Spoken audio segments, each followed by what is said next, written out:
Quero agradecer a Deus em primeiro lugar por esta oportunidade, amém? De estar conhecendo mais uma família. Quero louvar a Deus pelo do pastor Daniel, diaconisa Graziele, amém? Irmã Zuli, que Deus abençoe os obreiros que compõem a retaguarda e a todos que cooperam para o crescimento desta obra, amém? Os irmãos encontraram? A palavra do Senhor diz assim: ainda que eu falasse a língua dos homens e dos anjos, e não tivesse amor, seria como um metal que soa, ou como um sino que tine. E ainda que tivesse o dom de profecia, e conhecesse todos os mistérios e toda a ciência, e ainda que tivesse toda a fé, de maneira tal que transportasse os montes, e não tivesse amor, nada seria. E ainda que eu distribuísse toda a minha fortuna para o sustento dos pobres, e ainda que entregasse o meu corpo para ser queimado, e não tivesse amor, nada disso me aproveitaria. Versículo de número 13. Agora, pois, permanecem a fé, a esperança e o amor, estes três, mas o maior destes é o amor. Amém? Os irmãos podem sentar glorificando a Deus. Queridos e amados irmãos, esta passagem que nós lemos, escrita por um homem que antes do seu ministério teve uma vida totalmente desregrada, uma vida totalmente cheia de embaraços e situações que lhe comprometeria pelo resto de sua vida.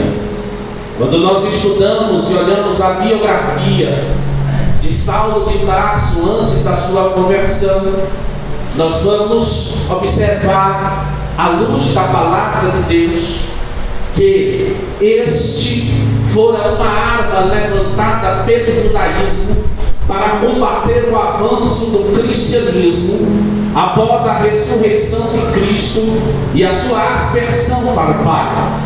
A Bíblia vai nos dizer que antes que Jesus retornasse para o Pai, ele fica 3 anos e meio pregando a sua palavra, instituindo a igreja, o colégio apostólico da igreja primitiva, composta por 12 discípulos. A história da Bíblia diz que quando Jesus morre, ao terceiro dia ele ressuscita.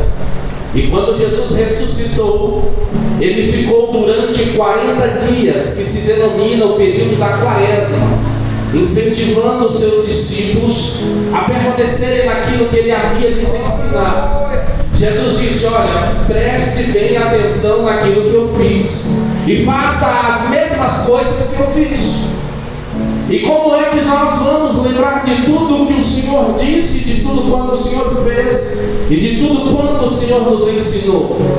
Quando nós olhamos para o Evangelho de João, capítulo 14, e o versículo de número 26, Jesus disse: mas eu rogarei ao Pai, e este enviará outro Consolador, a qual vos ensinará todas as coisas e vos fará lembrar de tudo quanto tenho vos dito. Quando nós observamos esse contexto, nós vamos olhar também para um jovem discípulo de Jesus, que aos 24 anos ouviu Jesus pregar na cidade de Cafarnaum, a qual ele residia. Daí em diante ele decide largar o conforto que o seu pai lhe daria e disponibilizou a sua vida em servir Jesus.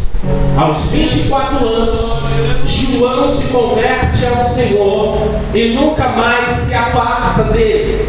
E quando nós olhamos para os 21 capítulos do livro de João, nós vamos ver que 85% do livro de João foram palavras preditas pelo próprio Senhor Jesus.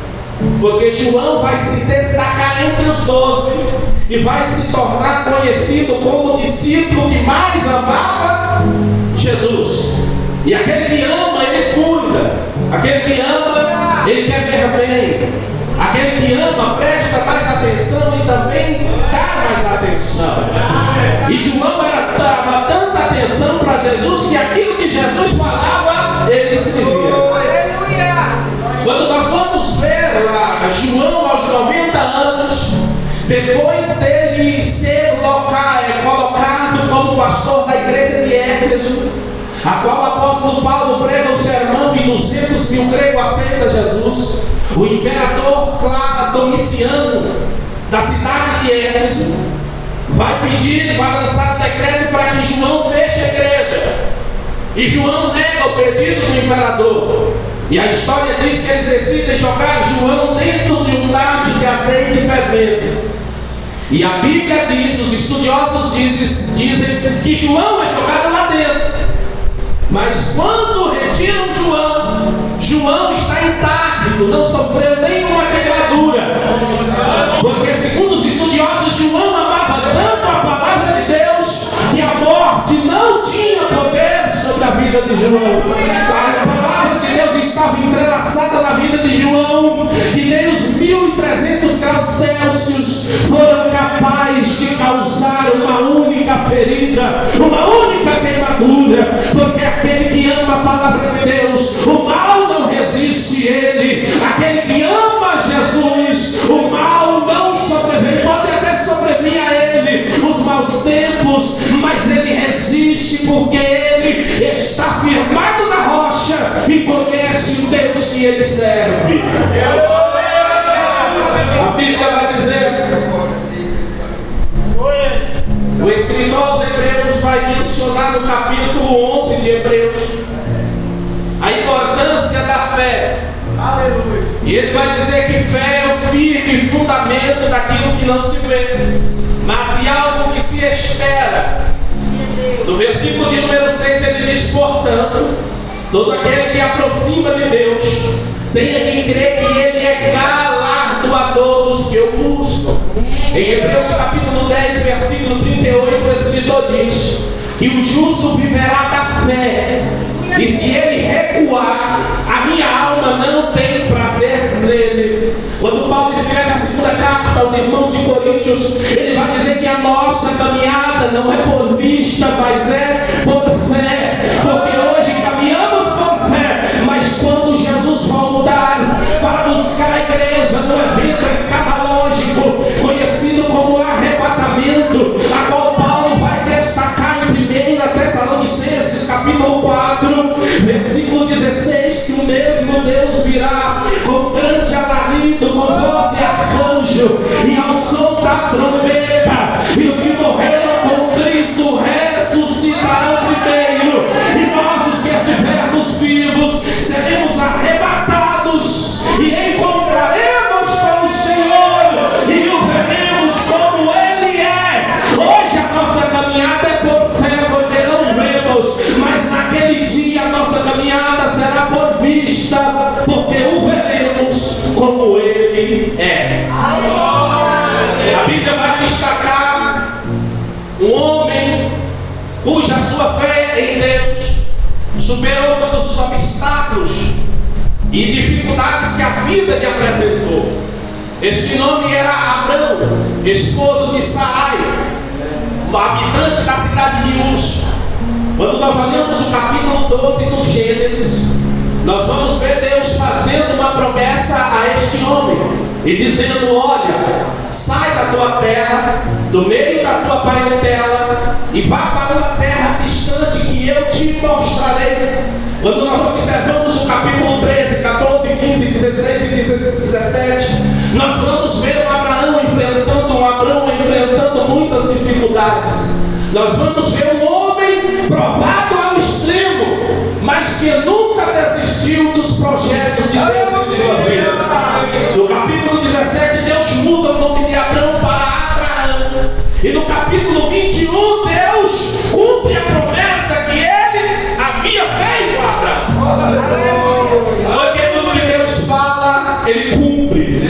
E tudo que Deus promete, ele faz. Porque já dizia Moisés no livro de Números, no capítulo 23, versículo 19, que Deus não é homem para que minta, e nem filho do homem para que se arrependa. Se ele te prometeu, ele vai fazer. Se ele disse que ia trazer, ele vai trazer. Se ele disse que ia tirar, ele vai tirar, porque ele tem um pleno controle da minha e da tua história. Não perdeu o controle, porque ele ganhou, foi-lhe atribuído todo o poder nos céus, na terra e embaixo da terra. A Bíblia diz que Abraão enfrenta muitas dificuldades no trajeto da sua caminhada.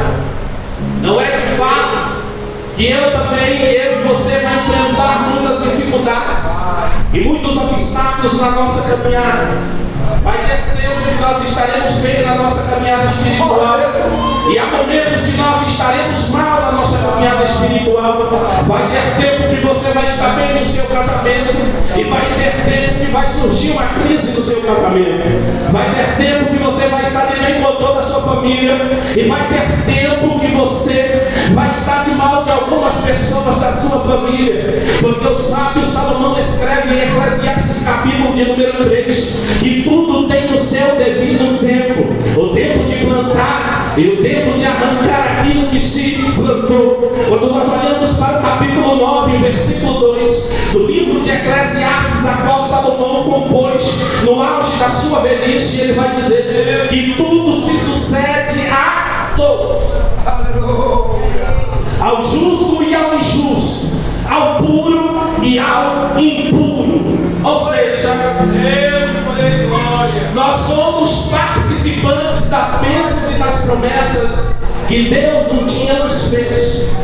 Mas para que as promessas de Deus se cumpram em nossas vidas, nós iremos enfrentar dificuldades. Barreiras e muralhas vão ser colocadas na minha e na sua frente. Mas eu quero te dizer que além das muralhas, das barreiras, das intempéries da vida, existe um Deus no céu que vela pela minha e pela tua história. Existe um Deus no céu, a qual o salmista diz no Salmo de número 121: eleva os meus olhos para os montes, de onde me virá o socorro. O meu socorro vem do Senhor que fez os céus e a terra. Eis que não bosquejará e nem dormirá o guarda de Israel. Aquele que te prometeu é fiel para cumprir. E além dos nossos defeitos, das nossas falhas e dos erros que iremos cometer durante o trajeto da nossa existência aqui na terra, Paulo diz uma coisa muito linda para o seu amado filho Timóteo, quando ele escreve a sua segunda carta, no capítulo de número 2 e o versículo de número 3 de 2 Timóteo, ele diz: ainda que somos infiéis, ele permanece fiel, pois não pode negar a si mesmo. Então, os meus e os teus erros não vai deturpar o projeto que Deus escreveu para a nossa história. Não te desanime com as frustrações desta vida, porque maior é Deus e maior é as suas promessas na minha e na sua história. Ainda que muitos não concordem, ainda que muitos não te apoiem, existe um Deus que te apoia, que te sustenta, que te guarda e nunca deixará eu e você desistir. O salmista no Salmo 27, versículo de número 10, ele diz: ainda que o teu pai e a tua mãe te abandonar, o Senhor nos acolherá. Em Isaías 49, verso 15, o Isaías diz: eis que te tenho gravado nos muros na palma das minhas mãos, e os teus muros estão constantemente diante de mim. E ainda que a tua mãe que te gerou vier a esquecer de ti, eu todavia jamais me esquecerei de vós. Muitos vão nos abandonar, muitos vão parar de falar comigo e com você, mas existe um Deus que nunca vai te deixar. A história da Bíblia diz que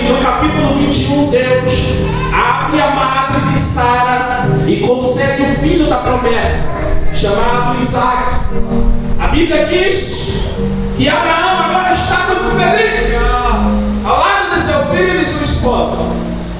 Mas no capítulo 22, Deus vai provar a fé de Abraão.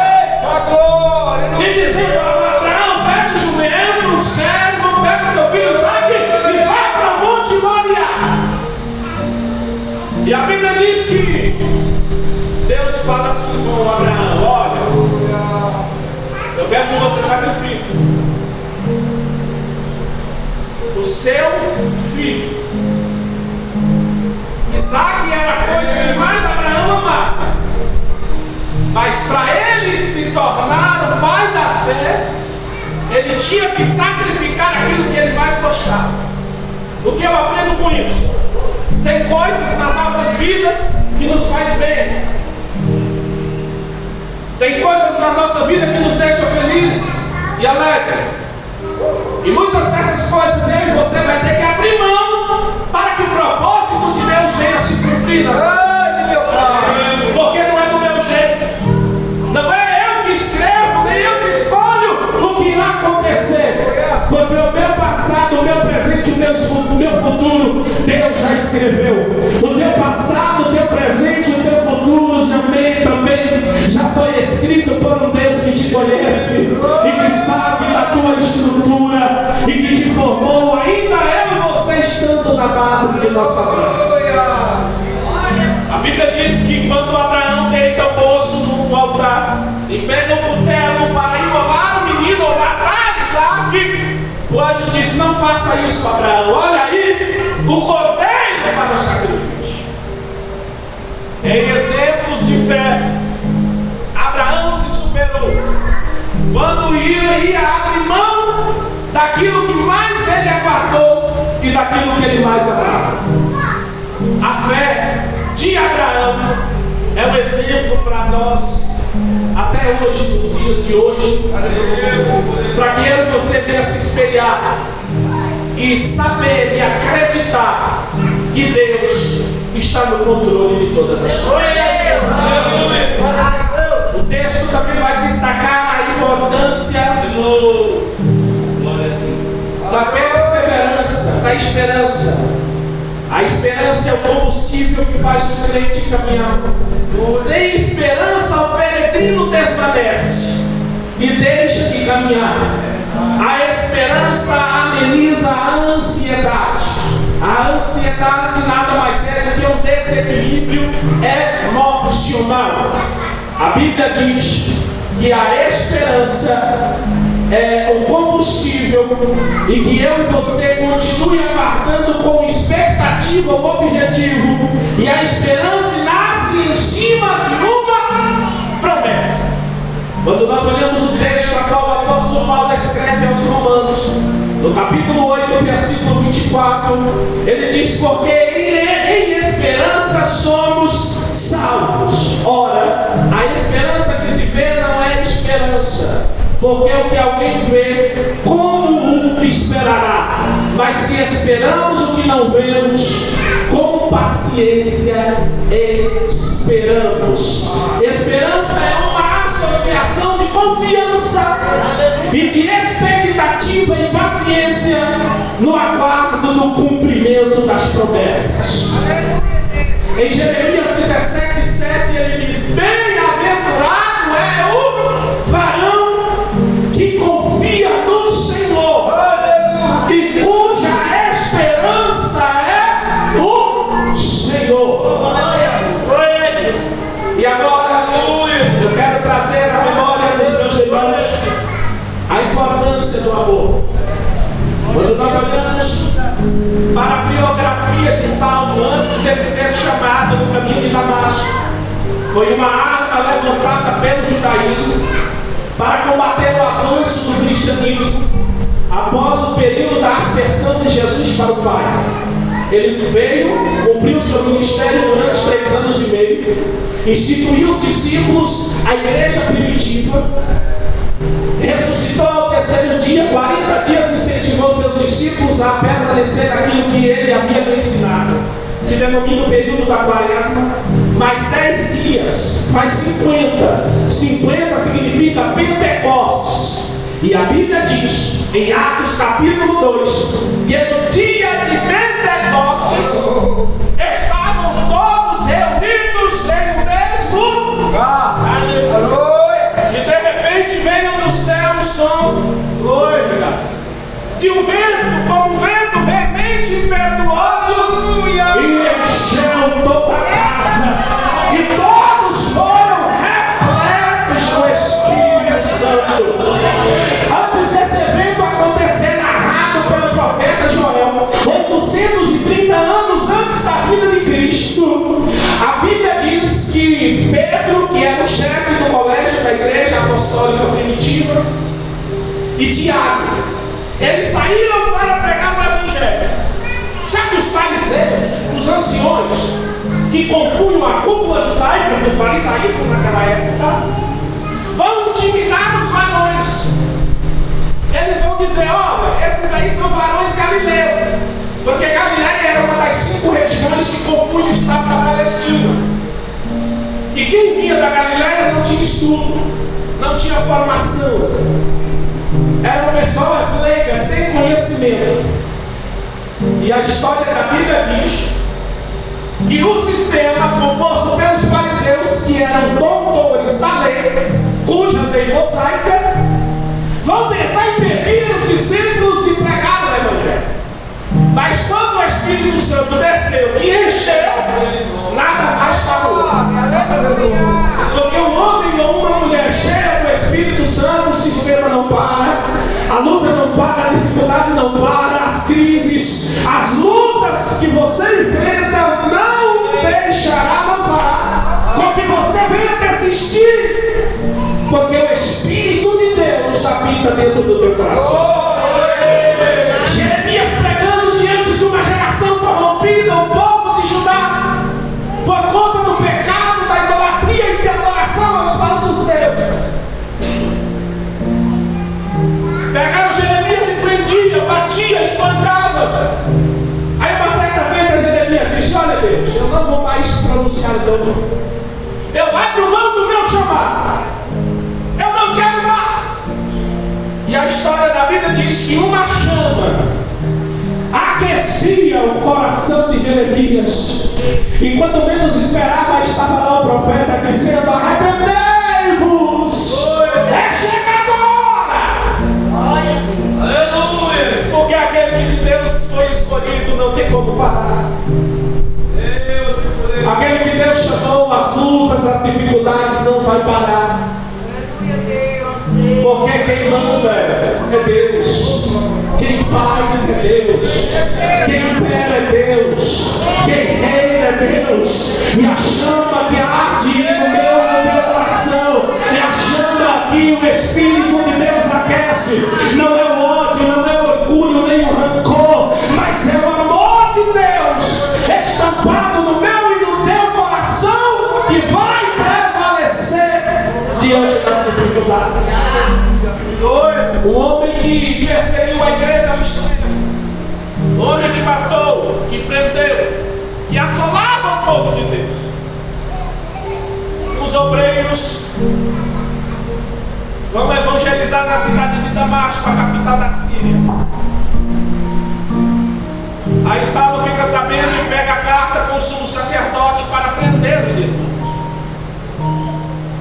E a história da Bíblia diz em Atos capítulo 9, que quando este chega na entrada de Damasco, Jesus se apresenta a ele e diz: olha, por que você me persegue? Aí ele diz: quem és tu, Senhor? Aí Jesus responde: eu sou Jesus, a quem tu tem perseguido. Não sabe que para ti dura coisa é recalcitrar contra os rebeldes? E agora eu vou te mostrar, porque eu vou fazer contigo, pelo fato de você perseguir a minha igreja. Quando Jesus fala, ele fala. Aliás, ele já estava no chão. Ele entra, ele chega na cidade, na porta da cidade enxergando, mas entra na cidade sem enxergar. É colocado na rua direita da casa de Judas. É considerado pelo grupo dos seus soldados como um inimigo, traidor. E a Bíblia diz que Jesus dá a revelação a Ananias: olha, vai até a rua chamada direita, porque lá tem um homem que você vai orar por ele. E este homem vai recuperar sua visão. Aleluia. E diga para mim que ele é vaso escolhido. E que ele vai padecer muito pelo meu nome. Aleluia. Mas ele é escolhido para levar o meu nome diante dos reis, dos gentios e de todos os filhos de Israel. Deus lança uma chamada profética e missionária na vida de um assassino, de um homem bárbaro, e o transforma em um dos maiores missionários e plantadores de igreja de todo o Novo Testamento. O homem que em 40 anos de ministério vai completar a obra de Cristo. E a Bíblia diz que aquele que perseguia vai ser perseguido pelo amor da palavra de Deus. Aleluia, Deus Santo, glória a Jesus. E como Paulo, na maioria das suas viagens, acabava sendo preso, ele vai destacar a importância de nós amarmos aquele que nos ofende, aquele que nos magoa, aqueles que nos caluniam. Em Lucas capítulo 10, o médico Lucas vai descrever a parábola do bom samaritano. Diz que um homem ia saindo de Jericó para Jerusalém.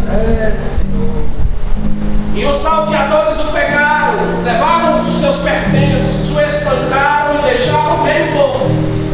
Passou um sacerdote, fez vista grossa, não ajudou. Passou um levita, também não ajudou. Aí diz que passa um samaritano, pega aquele homem, coloca no seu cavalo e leva até uma estalagem.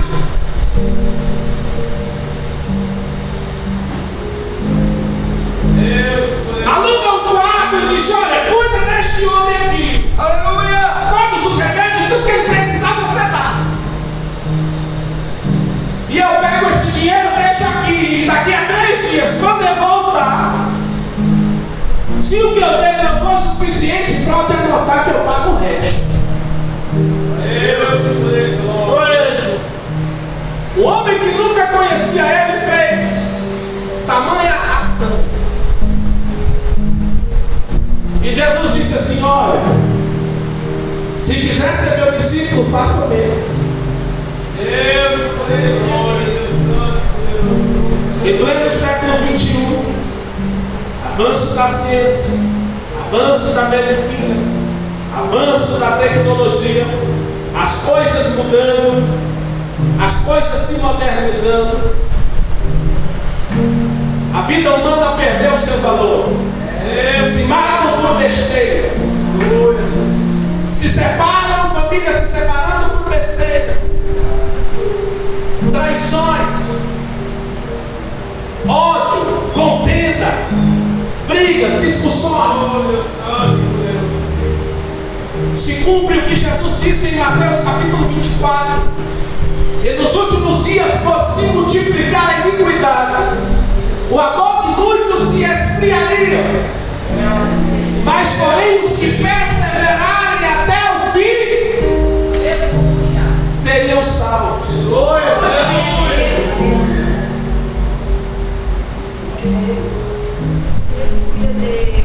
Um dos maiores 2 mandamentos é amar a Deus sobre todas as coisas e ao nosso próximo como a nós mesmos. O amor é a força mais poderosa do mundo. É o elo que liga pessoas umas com as outras e com Deus. O verdadeiro amor não depende de quem recebe amor. A pessoa que ama decide amar porque quer amar. E o amor é uma decisão poderosa. Quando Adão cai ainda no Éden, a aliança se quebra. Ao longo de todo o Antigo Testamento, cerca de 4.000 anos, Deus vem levantando homens para que achasse um que fosse capaz de reconstruir ninguém foi capaz. Aí quando nós olhamos para o livro de João, no capítulo 3, versículo 16, encontramos o textual da Bíblia. Porque Deus amou o mundo de tal maneira que enviou seu Filho unigênito, para todo aquele que nele crê não pereça, mas tenha a vida eterna. Oh, glória! O amor é paciente, o amor é bondoso, não sente inveja, não se vangloria, não se orgulha, não maltrata e não procura os seus interesses, não se ira facilmente, não guarda rancor. O amor não se alegra com a injustiça, não se alegra, mas se alegra com a verdade. Tudo crê, tudo sofre, tudo espera, tudo padece e tudo suporta. Aleluia, Deus. Isaías vai descrever momentos antes de Jesus ser crucificado. E ele vai dizer que ele foi levado como uma ovelha muda perante os seus tosqueadores, e não sequer abriu a boca para dizer uma palavra por amor a mim e amor a você. Quando Jesus é julgado, já vou entregar no Sinédrio por Pôncio Pilatos e recebe o seu destino final para morrer, pastor. A história da Bíblia diz que no caminho ele acha um certo homem chamado Simão Sirineu, que ajuda Jesus a levar a cruz por um percurso.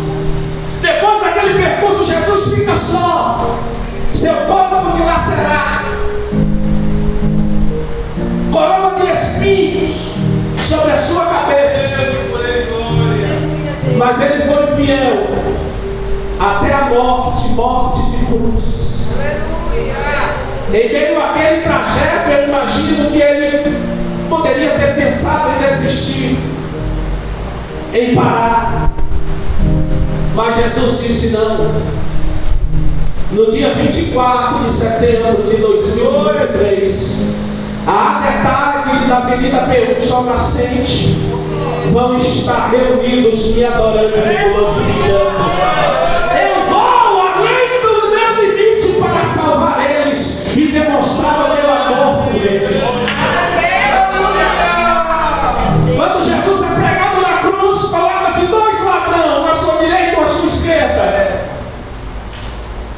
O ladrão da esquerda diz: tu não és o Cristo, desça daí, tira a gente daqui, talvez a gente acredite em você. O ladrão da direita, chamado Dimas, disse: você não teme a Deus nem quando está morrendo? Nós estamos aqui por conta dos crimes que nós cometemos, mas olha para este homem, nada ele fez, ele é justo. Aí a graça de Deus envolveu eles. Jesus olhou para ele, sentindo muita dor, e disse: hoje mesmo estarás comigo no paraíso. Glória! Isso é amor de Deus, o amor ágape por toda a humanidade. Ao olhar da sociedade, Dimas era a última opção para aguardar a ressurreição dos mortos no seio de Abraão. Mas Jesus quebrou todos os protocolos e disse: você vai ser o primeiro, Dimas. Amor filho é irmão de pai para filho. Ame seus filhos. Amoreros, amor de marido para esposa. Ame a sua esposa. Ame o seu marido. Seja feliz, seja alegre com ele. E nunca deixe de vir para a igreja. Honre a sua liderança, os seus pastores. Continue congregando, amando, perdoando, que o melhor está por vir. 1 Coríntios 2:9, para finalizar, Paulo diz que os olhos nunca viram, os ouvidos jamais ouviram, e jamais desceu ao coração do homem é o que Deus tem preparado para aqueles que o amam. Nunca despreze ninguém, nunca jogue fora em ninguém, porque Jesus ama todos, incondicionalmente do seu estado. Amém? Que Deus em Cristo esclareceu e me perdoe ter passado 4 minutos. Que Deus continue abençoando a sua vida, esse ministério abençoado, e que todos fiquem na paz do Senhor Jesus. Amém?